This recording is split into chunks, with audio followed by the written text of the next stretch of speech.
welcome to the Calvary Chapel Salmon Podcast.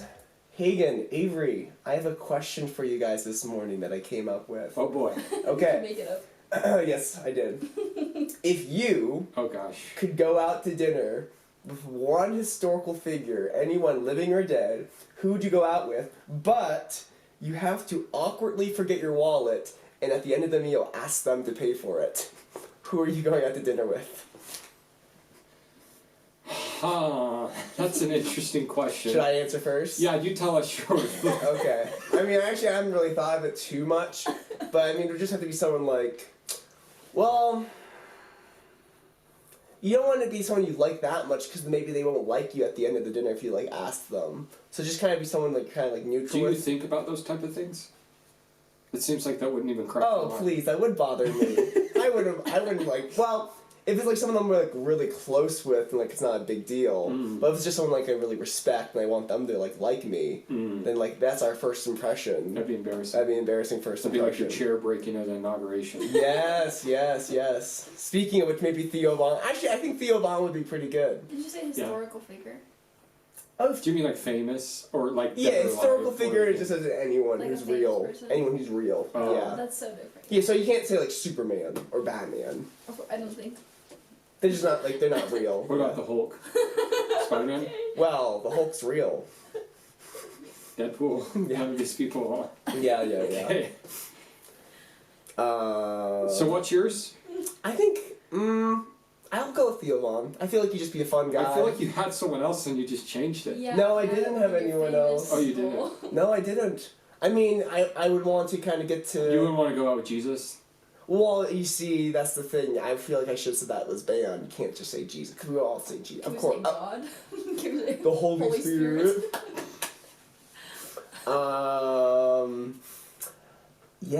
Yeah. I don't know. I feel like maybe like one of the founding fathers would be good. I don't think they'd care too much. Maybe like Abraham Lincoln. You know, he's not a founding father, but like... Before or after the... Well, he has to be alive. Oh. Can't just sit there and have dinner with a corpse. That'd be weird. How about you, Hagen? I don't know. Or, I mean, this actually is interesting. I would actually love to have a sit-down, 3-hour conversation with Joseph Smith. Okay. But then you have to have Joseph Smith pay for your dinner? I'm okay with that. Yeah. Are you okay with that? Yeah, I've supported his cause for a long time as a kid, so I'm okay with him buying me dinner. Okay. Yeah, I just really like to talk to him and really see how he thinks and what he actually believes. Because he was just quite a character, no doubt, a charismatic guy. And I would really be into that, yeah. Yeah. Actually, I changed my mind. There's this one YouTuber that I've always, like, I grew up watching. And I just love this Mr. Beast. No. His name's not Mr. Beast. I'm not even going to say his name because it's a little embarrassing. But I want to, in that case, I have someone else who I'd like to go to, but I don't want to say their name either. Well, yeah, I don't want to say it, but it's just like this, and it's kind of, he makes like video game stuff, and like I just grew up watching him since like I was like in like, I don't know, so young. Like I still watch him sometimes. He's like a friend, right? Almost, like, yeah. I feel like I know this guy, like, Yeah. and I would just want to sit down and talk to him, and like I just over the years he just like drops little snippets about his life here and there, and it's just like, wow, I feel like I know you, but I don't know you, and I feel like we could just really connect. Wow. And I mean, I guess you could buy me dinner. It's okay. But I have to. Yeah, I pay him back. How about you, Cookie? I was thinking Abe Lincoln too, unfortunately. I Why? guess it wasn't that creative.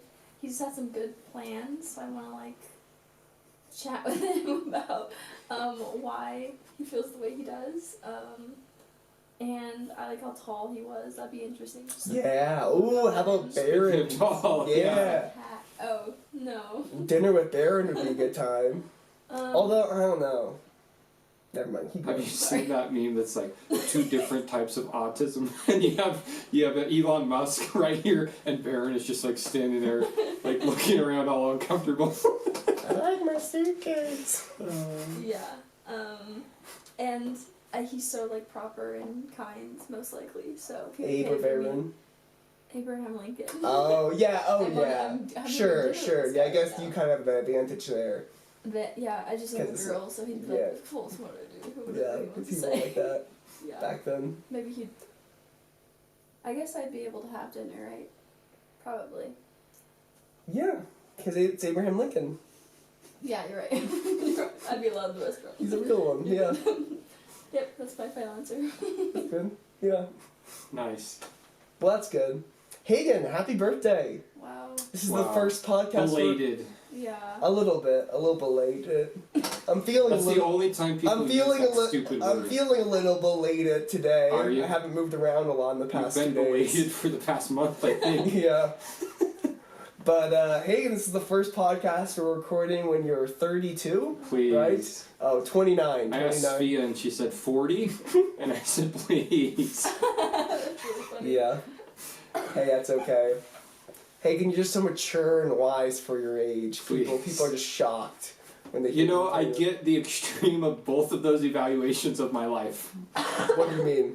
A certain group of people will say, actually somebody wrote this on my Facebook timeline, to the most mature 29-year-old on God's green earth. Wow. And there's other people who say I'm very not mature at all. Really? That's funny. Yeah. Who says you're not mature? I don't want to drop names, so maybe like Bobby. Oh. But I think we have different. I think it's a because personality you're not married or whatever. I think it's just like a personality thing. That's funny. Like some people just can't handle certain type of. Oh, because you're just not like a plan. I'm just. I mean, you don't roast. But like, you know what I'm saying? Like Bobby's. And this is how. This is great. Like just very like. Matter of fact, this is the plan, like organized group chats, all that. You're just not, I do hate group chats. And you're just not in, well, you're just not, I'm not into that, and you're not into that too much either. That's right. And just kind of like, we go with the flow, and we just let things happen.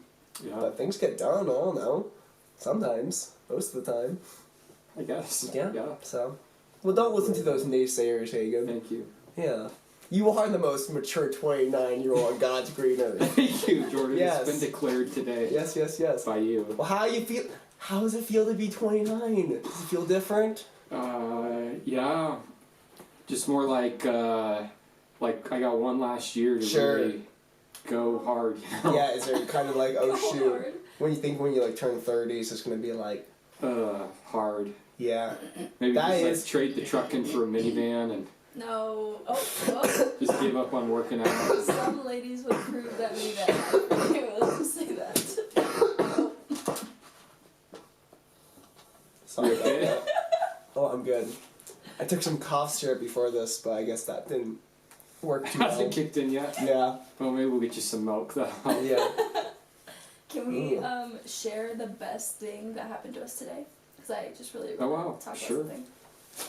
What's the best thing that happened to you today? I got my Wordle on the first try. Wow. I guessed the word. What was the word? Crisp. Whoa. Interesting. I've never played Wordle. Oh man. I'm not good at spelling, so I probably wouldn't. You could try it today and win. Yeah. So, not flex, but anyways, go on. What's the best thing that happened to you, Hagen? Probably breakfast with Joshua. Oh, that's good. That's a good day. It's a good morning. Waiting on the best thing to happen, maybe? Maybe. Yeah, I don't want to limit today. You don't want to declare your best thing if you're only 10:30 a.m. Yeah, there's not too much has happened today. I mean, yeah, that's good. Yeah. So, Hagen, what are we talking about today? Well, today I have a passion on my heart. Wow. That I just have to get out of me, and the best way to do it is through this podcast. This podcast is about you just talking about your passion. So I want to talk about wokeness today, Jordan. Okay. And I don't know what the actual definition of wokeness is, but I'll tell you what I think it is. Okay. Wokeness is when you respond to a situation that you really don't know anything about in order to make yourself feel good about yourself.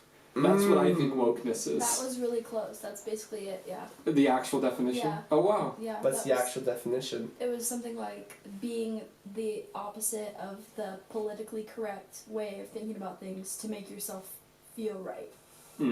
Basically, along the lines of that. I kind of like, yeah, that makes sense, yeah. It's like, this is correct, but it's like, I'm going to do exactly what's opposite, and this makes me feel good about myself. Mm-hmm. One of the first places that I remember seeing wokeness really start to arise was with like the whole Black Lives Matter thing that happened a few years back. And again, I don't think it's good that those cops kneeled on that guy's throat. Okay. But that whole thing got spun out of proportion. Right. And now you have all these people declaring this movement, Black Lives Matter, and putting up these signs and having these bumper stickers. And they don't even know what that means. Black Lives Matter is an organization. They don't even know what that organization stands for. Yeah. It literally stood for the degrading of the traditional family, and it's just a crazy thing. So like part of it's like there's a tragedy that happens in society, and the old saying, you never let a tragedy go to waste. You jump on it in order to declare your opinion of it, whether if you know much about it or not, so that then you can feel like, I've contributed. Right. I've done something. Social justice, I'm fighting for what's right. And we've seen it happen a lot more recently. Wokeness has been a lot more popular recently, I would say, amongst the left. But they're not the only ones guilty of wokeness. Wokeness is not a respecter of political propositions, Jordan. Oh. Wokeness can be on both the left and the right. And right now, I actually think we see a bit of an example of wokeness that's happening in our own community. As we speak, this is developing, this thread is being pulled. And it's what got me kind of thinking more about this and really wanting to be sure that we as Christians, because I do believe as Christians we're called to fight. Like we're fighting a spiritual battle, we're called to be engaged, we're called to fight. But I think it's really easy for us to lose track and to get caught up in the wrong fights. And specifically what I'm referring to is in the Salmon High School public school, there is a transgender flag that has been in one of the teachers' classrooms for quite some time, that has been brought up again in the attention. There was a school board meeting this past Monday night that dealt with it a bit, and I went to that. And as I'm just observing what people are saying and then how people are responding afterwards, I just am a little bit not happy. I'm just a little bit not thinking that we're actually helping. So if you're not helping, then maybe you should do something else. So here's my challenge for this specific issue. Those who well, I got a lot to say. I'm sorry. Okay. So there was a call, and again, there's nothing wrong with that. A call for the more conservative people that are against this thing to write letters and submit them to the school board, which you get to do. It's a way of being able to express your opinion. Those people are elected by you. That's a great way to just let them know how you feel on an issue. That I'm okay with, as long as you understand that the school board actually doesn't exist to listen to your opinion. They exist to enforce policy. So if you're approaching them and saying, I think that Salmon High School needs a policy that the only flag that should be allowed in classrooms is the American flag and the Idaho flag, that's helpful. If all you're doing is whining and complaining because there's a different flag that's brought up, in this case a transgender flag, that's brought up in this particular person's classroom, and how you don't like that, to me that's not helpful at all. And especially it's not helpful when you really start attacking people, and I see that happening as well. So the argument is all of a sudden people have they've awoken to this issue that's happening, and they're jumping on it. I have to give my viewpoint, I have to give my opinion, I have to get my hand in this fight, because, here's the question, because why? And here's what we think the answer is. Because I care about the children. And this is one that's used a lot. Because I care about the children. Here's my challenge to that, though. Do you actually care about the children? Because I'm curious, how many school board meetings have you actually attended? Oh, wow. How many kids in that high school do you actually interact with? How involved are you outside of this one specific issue in what's going on a daily or weekly or seasonal basis over there? Because if you're not at all, and now all of a sudden you care, you don't actually care. You care about you getting able to throw your hat into the ring of this thing so that you can sleep better at night and making it feel like that you took a stand for something. And here's the thing, I don't like it. I don't like that there's a transgender flag in a classroom, but I think that person has a right. And then there's this whole talk about we need neutral learning space, which I agree we should push for that, but here's the problem with that. There's no such thing. Everyone's biased. Everyone's biased. And to pretend like teachers are not going to be biased is just not reality. And it's okay if a teacher is more this way or more that way. The good news is the gospel. Is the gospel. But so there's this other push of saying, well, would this teacher hang up a Christian flag? Maybe not, I don't know, but this teacher doesn't have to hang up a Christian flag. But if there's a Christian teacher in the school that wants to hang up a Christian flag, they should be able to have that right just as much as this other person has a right to display something, again, that I don't like, but that I think they need to have the right to have that for the sake of not infringing, well, I guess the true term would be censoring speech, censoring expression. Yeah. And again, from what I hear from students, from the teacher himself, from coworkers, this is not let me propagate you on this specific ideology in the middle of class, day after day. That's not what's going on. If that was going on, I'd be real pissed. But that's not what's going on. It's, here's something that a student gave me that I'm hanging up in my classroom along with other things that students have given me, and it's created a bit of an issue. If it creates an issue that causes people to then approach those who have the authority, the school board, to change policy, then it's successful. But if it's not going to get to that point, and all you're doing is calling people names and challenging if people are actually saved or believe in Jesus or not, then I think you're just wasting your time. Yeah, that's the thing that when I found out was kind of interesting. Like it's on the board where like the teacher got these gifts from students, so he's just hanging them up. So it's just kind of like, well, if that teacher got a Christian flag from a student, he hanged it up, then it's like that wouldn't be a big deal. But like this is like, sure, we don't agree with it, but a student gave the teacher this thing, and it's like, yeah, like you're allowed to. Right now, you're allowed to express yourself, and that's okay. Right, because here's the problem with wokeness. The only thing wokeness does is empower the other side.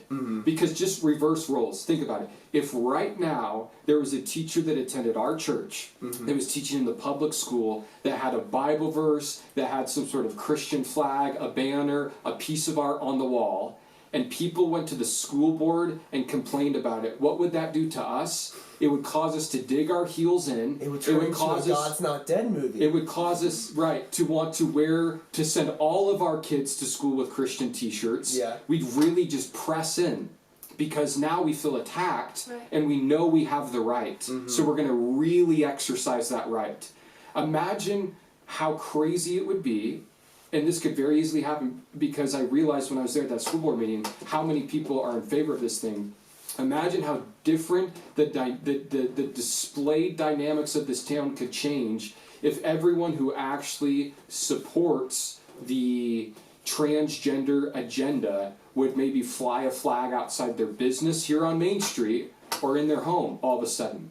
Because you want to attack that one little thing in a classroom, we're now going to make a huge statement And now people drive down this town and they go, whoa.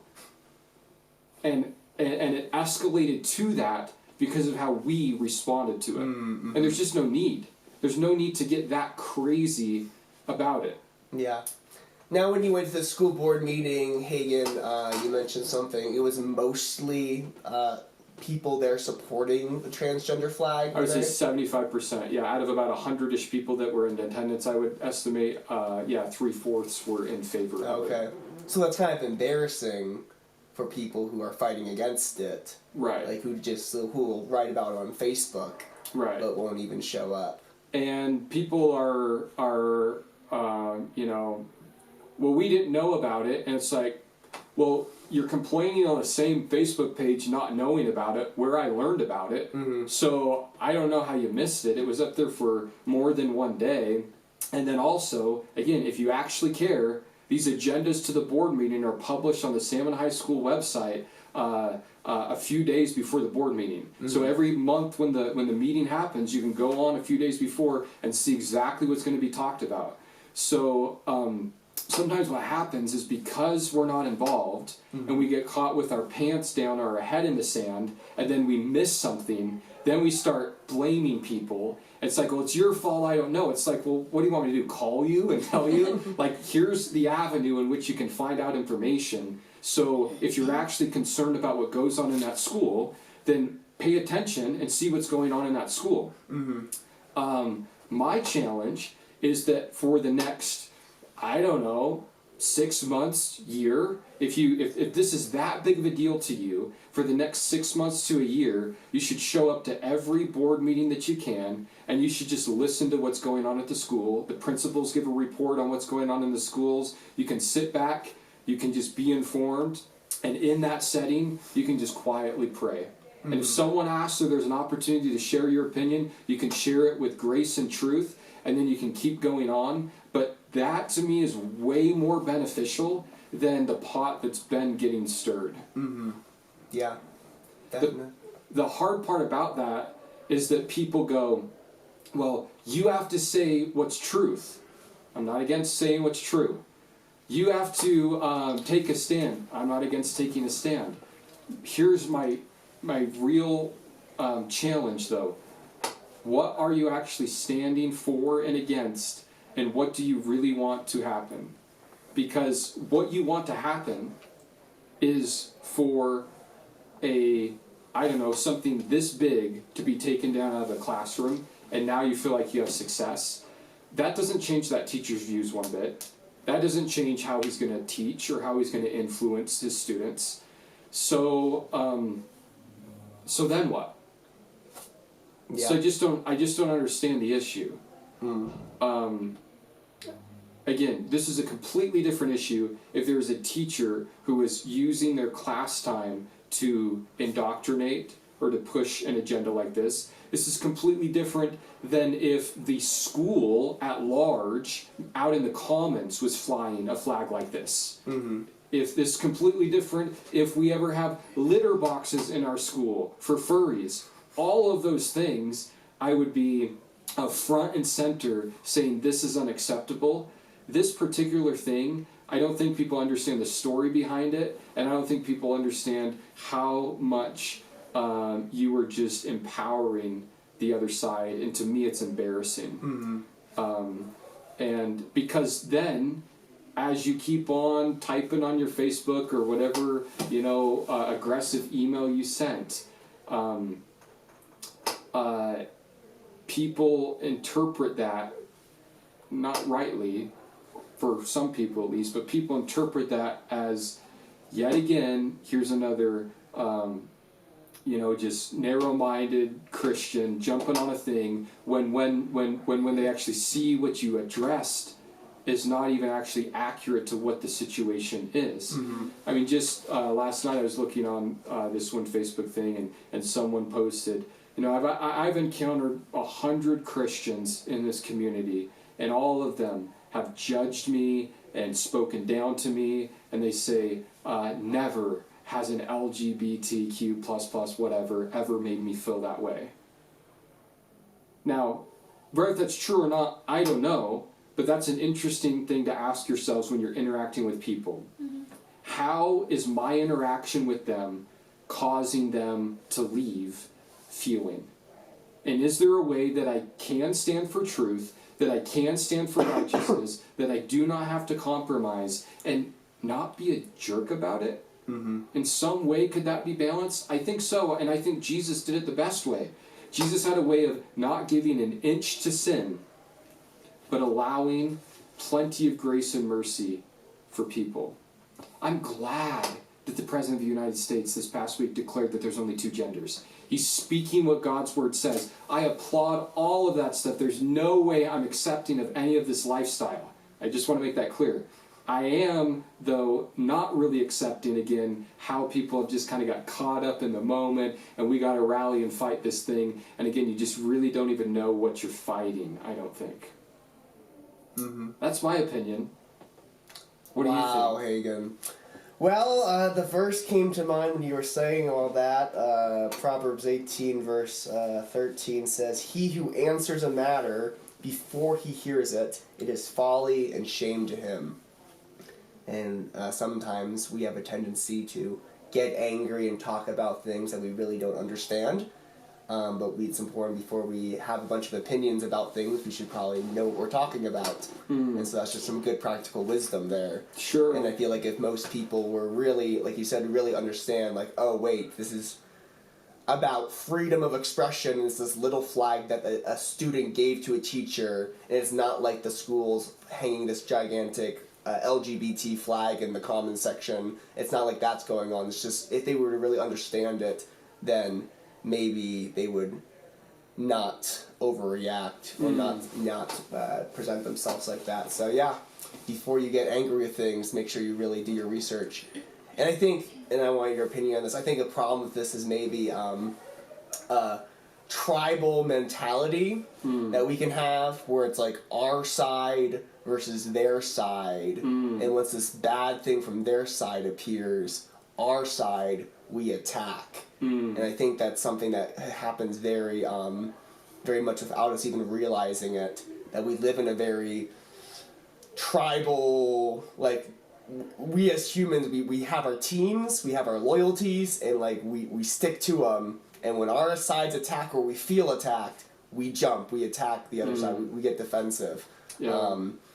And this definitely, we can see this with iPhones. There's people who are very tribal about their iPhone or their Android or whatever, and it's like, this is our team, this is our side. But we can also see this in politics. People are like, I'm a Democrat, I'm a Republican, and no matter what the other side says about my side, I need to defend my side. Whether it's true or not, I just need to defend my side. And I need to attack the other side, whether it's true or not. And I think that can definitely play into what's happening here. Yeah. Yeah.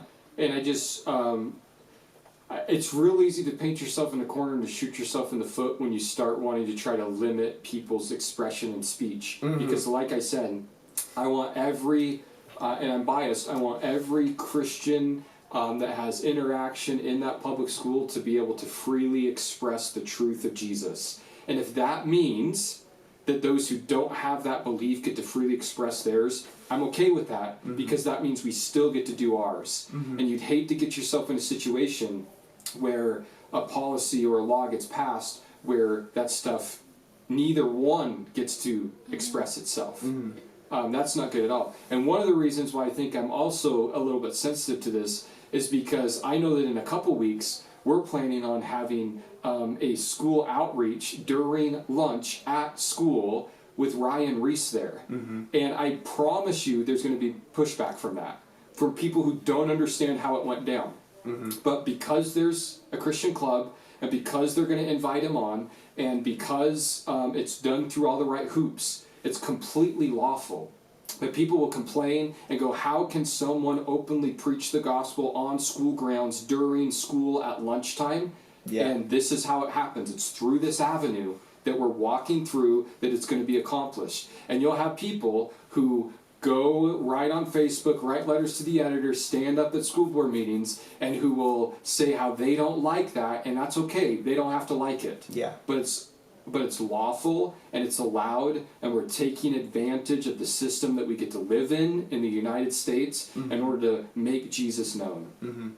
And that's 10 times more aggressive than the flag on the wall. Yeah. Like, we're literally, like, there's this group of guys, Ryan Reese and his little posse, are going to come into the high school and literally preach the gospel and give out like, lure kids in. And he's literally going to ask people to come forward and accept Jesus. Yeah, and he's going to pray and preach, and it's just going to in the public school, and it's just like, yeah, that's pretty, and like, you look at it's lawful and we do all the right things, but it's just like, we're allowed to, and if we're allowed to do that, then they're allowed to express themselves as well. Yeah. And, and people will say things like, well, America is a Christian nation, and there's truth to that. And back in the day, you would pray in school before that, but now we don't do that anymore.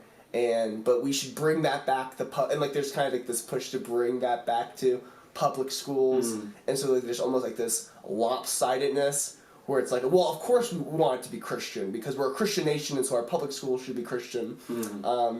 But like, I don't think, and this might be controversial, maybe you disagree. I don't think you should have to. I don't think you should pray. Like, you shouldn't have a group prayer in public. Like, kids should be allowed to pray. Of course, you can pray whenever. But like, I mean, kids can talk about Jesus. Because what if that teacher's a Mormon? Yeah. So do you want your kid praying to the Mormon God? Yeah. Well, no. Well, that teacher's a Mormon that day, and the majority of the kids in that class are, so that's how they're going to do it that day. It's like, well, how about no? Yeah. Yeah. It's just better to say, nope, no prayer. And like, that's okay. And like, you can pray on your own. You can have your little prayer clubs or prayer groups. That's okay. You can do that. Everyone can have their own little groups. Yeah. And that's what we do, and it makes sense. Yeah. But as a school as a whole, because again, it's like, well, what if all the teachers and all the kids are Muslims? So it's like, well, then they do their own thing. Yeah. Yeah, it's just like, well, we don't want that, so, yeah. Yeah.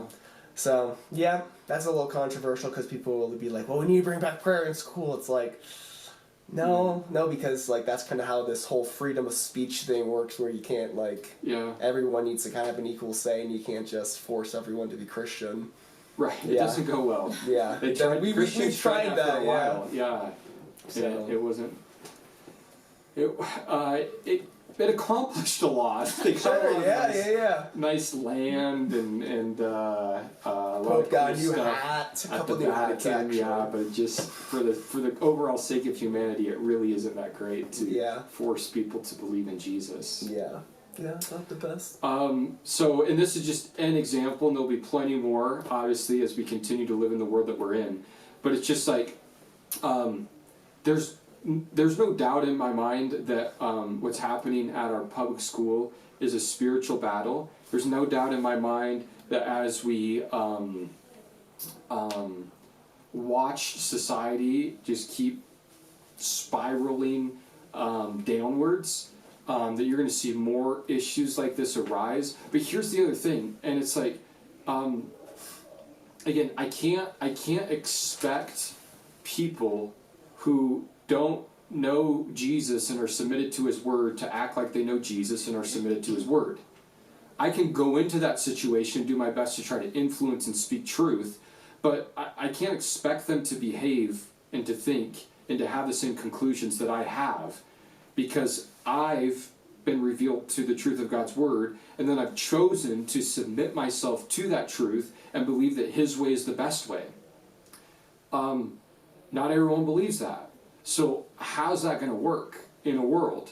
Well, we're going along and you have a world that doesn't have Jesus. It's getting worse and worse and worse, and somehow we have to be involved and try to influence it in a way that we're not just completely in a way that the tone and the behavior in which we act is not just completely causing people to ignore us every time we open our mouth because they go, yeah, we know what Christian's going to say about this thing again. Mm-hmm. Yeah. Yeah. Yeah, and I think something that our side attacks the other side of doing a lot is having an echo chamber. Mm. The idea is like, oh, well, you liberals, you just hear things from your liberal media and you just spew them out and repeat them, but you don't really know what you're talking about, and you just always just like, you're just trapped in your little, you just listen to your MSNBC and CNN and you just talk about these talking points and it's an echo chamber. But I think that Christian conservatives are just as guilty as that, if not more guilty, where we just have our people that we like to listen to on Fox News or our podcasters that we just like to listen to, and whatever they say, that's just whatever we spew out. And whenever they're attacking, that's just whatever we attack. Yeah. And usually it's good, because usually they're attacking right, and usually it's good, but we want to be very, very careful, and we want to try to be independent thinkers and look into things and not just trust these sources all the time. And this is probably not the best example, but like when what's his face, Pete Hegseth, he actually got confirmed. Really? So he's the defense secretary. He's in charge of the military, Pentagon, and all that. And I think he's going to do a great job. And I like Donald Trump, and I think Donald Trump's going to do a great job. And USA and America, all that. But like when people were talking about him, and I was listening to all the conservative, like the Glenn Becks and like all these other people and like the Ben Shapiro's talk about him, and it's just like talking about him and like there's scandals in the past, and like people say, well, he assaulted this woman and he didn't, but, and this is the concerning part to me, he didn't assault a woman. He was just cheating on his wife multiple times. He was married 3 times, and on the past 2 ones he cheated on multiple ones. Times a charm. Yeah, exactly. And and I will say this, apparently, after doing my research, after this 3rd wife, he apparently got serious about his relationship with Jesus, and it's going good. But without knowing any of that, and just hearing about this guy for the first time, these commentators were just talking about this guy, and they were just completely blasting through the fact that he committed adultery multiple times. Like they weren't even commenting on it, like it's not a big deal. And then just for me, that was like, wait, that's kind of a big deal to me. And it's just like, but like everyone's just like so quick to defend him. Why? Because it's our side, it's our team. Sure. And we have to fight for our team, and it's our side, and we're fighting against the bad guys, and they're the bad guys, and they're saying these things, so it has to be false. And it's just like, well, but I don't like that this guy committed adultery.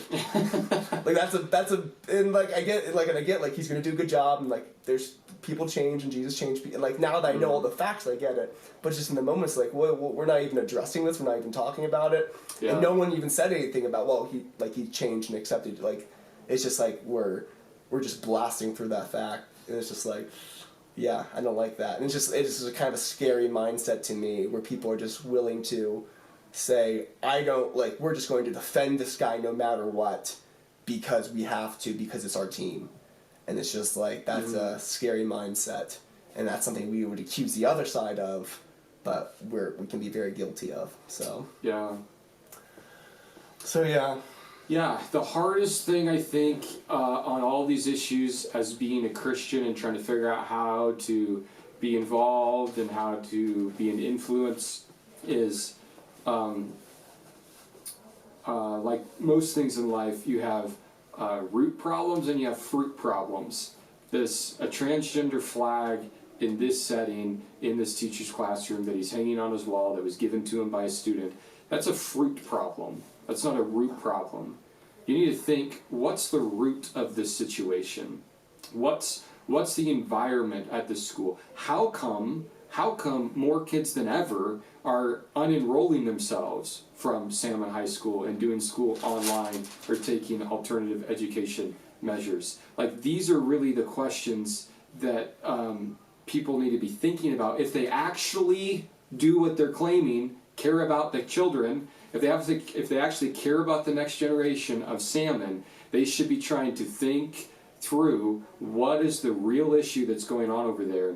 How come students don't seem to care? How comes there's a good portion of teachers that kind of don't seem to care? How come it's just kind of a whole big joke? I mean, we interact with public schoolers every day through our chapel program, and I don't understand it. And even I have a friend in Eagle, and he was just telling me the other day, he just goes, school's a joke. Like literally, these, like you're not learning anything. Teachers are not real involved, and don't get me wrong, there's some good teachers, I'm not saying that, but there's just like this, no one cares, no one respects anyone anymore. walk down the halls of public school and hear the words that these kids use, hear what they call each other, hear the language that comes out of their mouth. Watch how they respect their building. Listen to how they respect their parents and teachers. It doesn't exist. And that has nothing to do with a flag. But that issue and the flag issue, if you trace it down, will be the same issue. You got to figure out what that is, and that's what we need to be fighting. That's what we need to be proactive in. That's how we need to figure out as believers, as Christians, and even as a church, how can we affect that inside what's going on in the school? Because that's where true change and transformation is going to take place. And that root issue, its name is TikTok. There you go. Get rid of that, problem solved. Yeah. We're good. Yeah. It doesn't help. Yeah, probably not. Yep. Instagram and TikTok and Snapchat and Threads, all these kids on Threads, I mean, gosh. The Facebooks. On X. You know what the a pastor used to say? I know a book, and you should get your face in it. Yeah. It'd be like, I thought he was really cool when he said that. Yeah, I bet. That's good. Yeah. So be involved. Change policy in the way that the avenues are there to change. Run for positions. Share your voice at public comments at meetings. You can write letters to the editor. You can comment on Facebook. None of that is negative. But to me, as soon as you start attacking individuals, and as soon as you start, and this is not a real good word, but it's coming back around, so I'll use it because it doesn't mean Eastern mysticism. But as soon as your aura is putting off something that's shutting people down and repelling them away from the truth that you're speaking, you're doing something wrong. And you need to think about how you're communicating it. And if you can't do it without repelling, then maybe you're not the one to be opening your mouth. Maybe you're not the one that needs to be commenting. Maybe you need to leave that up to other people that can communicate truth and love in a much more gracious way so that you're not driving people away. Because the worst thing in my mind that could ever happen is that because you're so upset in your righteous anger about a little flag that's hung up in a public school teacher's classroom, that your response to that thing could hinder someone from coming to Jesus. That's failure.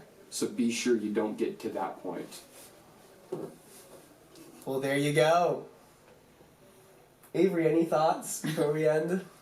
I just thought it was interesting how, like when something doesn't go our way, even with both sides, like how they will go and try to reach the, like the faculty or whatever, but both sides do get a little angry and do type angry stuff, but it's just sad that we are the same as the other side too.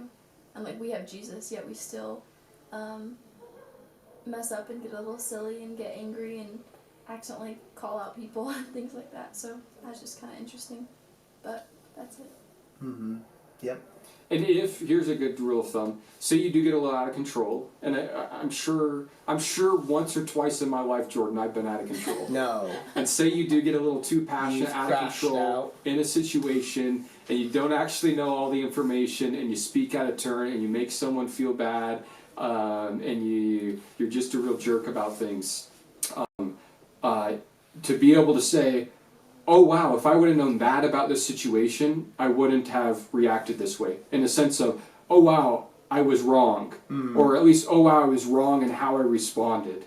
Saying that is huge. Yeah. And that's one thing that our new-founded president doesn't do well, unfortunately.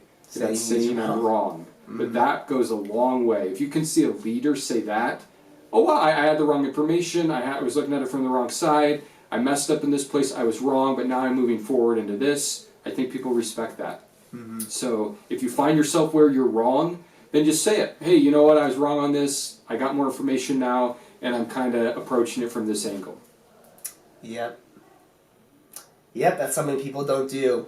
Humility is not a value trait anymore in our society. And it's just hard. Yeah, because it's so hard. It's hard, yeah, because we're naturally prideful people. Yeah. But then also in society, it's seen as it used to be humble people. Like people would almost fake humility because it's like you're supposed to be humble all the time. But nowadays, it's just like the most form arrogant. Of yeah, the most arrogant, boastful people are the at the top. Yeah, that's what everyone's trying to be. So, yep. Yeah, so pray for our country, pray for our states, pray for our towns, pray for our schools, and pray for the church at large to be able to continue to be salt and light, what Jesus called us to do, to never compromise. We never want to compromise as believers, but we also never want to repel people away from Jesus.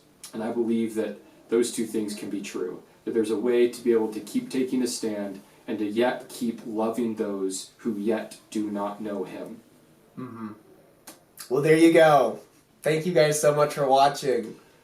Yeah, if you're not happy with the podcast, you can email Jordan Schaefer, Jordan D at ccsalmon.com. Jordan, the letter D at ccsalmon.com. And maybe by the time this drops next week, we'll have to come on the next episode and say we were wrong.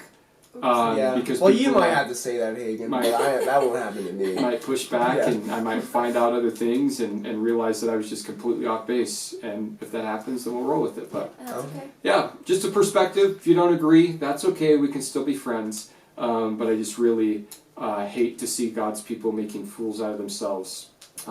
If we're gonna get crazy, let's just be sure we're crazy for the right reasons. There you go.